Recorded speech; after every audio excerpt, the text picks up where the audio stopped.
Olá, meu amado e minha amada.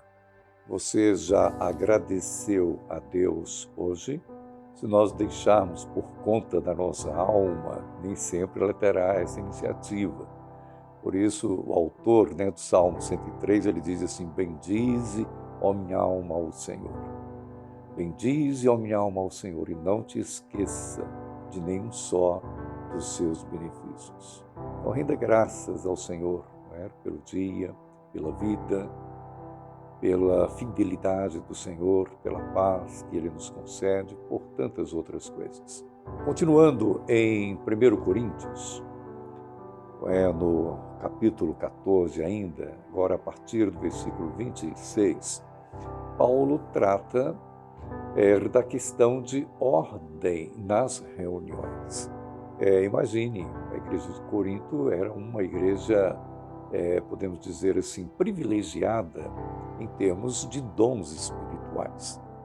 Então havia uma diversidade de dons. E agora, imaginem eles reunidos em um só lugar. Naqueles dias não havia a hierarquia que existe hoje, um dirigente, alguém organizando, alguém controlando, era muito espontâneo. Então, Paulo, ele orienta de maneira que não se perca a espontaneidade, mas não se perca também o propósito da reunião, naquela reunião de louvor, de adoração ao Senhor. E qual o propósito da reunião? A edificação do corpo de Cristo. Então, a partir do versículo 26, do 26 aqui ao 40, ele vai orientar aquela comunidade. Ele diz, olha, um tem salmo, o outro tem doutrina, o outro tem uma palavra revelada, o outro tem línguas, o outro tem profecia. Então, quando vocês se reunirem, que seja 2, no máximo 3 pessoas para falarem em línguas, e se a própria pessoa interpretar ou se houver intérprete. Se não houver intérprete, fique no mesmo ambiente, sem nenhum problema, mas apenas você e Deus. Você é quem vai falar em línguas, você vai orar a Deus ali no seu cantinho, só você e Deus. Não precisa elevar a sua voz. E também, isso deve ser feito por ordem. Um, depois outro, depois outro. Imagine uma comunidade onde várias pessoas estivessem falando em línguas ao mesmo tempo. Imagine uma comunidade onde, ao mesmo tempo, se levantasse vários profetas e eles profetizassem ao mesmo tempo. Então, Paulo diz, olha, precisa se organizarem, que seja por ordem e que, de igual forma, os profetas sejam 2 ou, no máximo, 3 profecias e um por ordem, um após outro.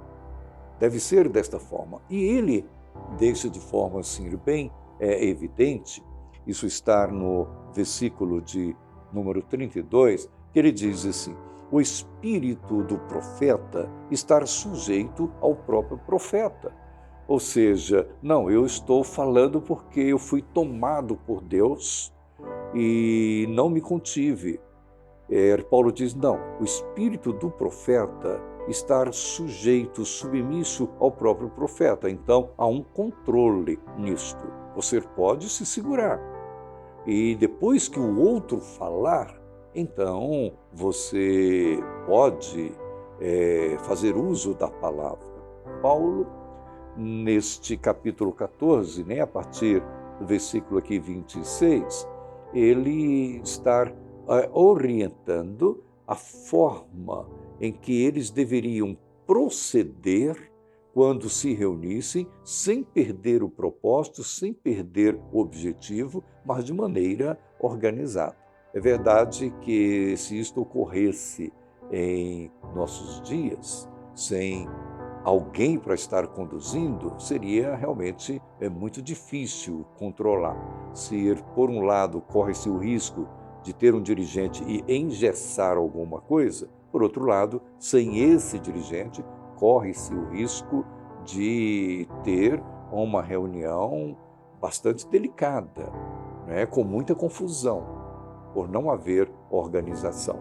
Que Deus, pois, nos ajude, que Deus, pois, nos abençoe, que Deus, pois, continue conduzindo, dirigindo a igreja que Ele mesmo comprou com o seu próprio sangue. A igreja é dele e nós devemos adorá-lo e adorá-lo em espírito, em verdade, com toda reverência e organização.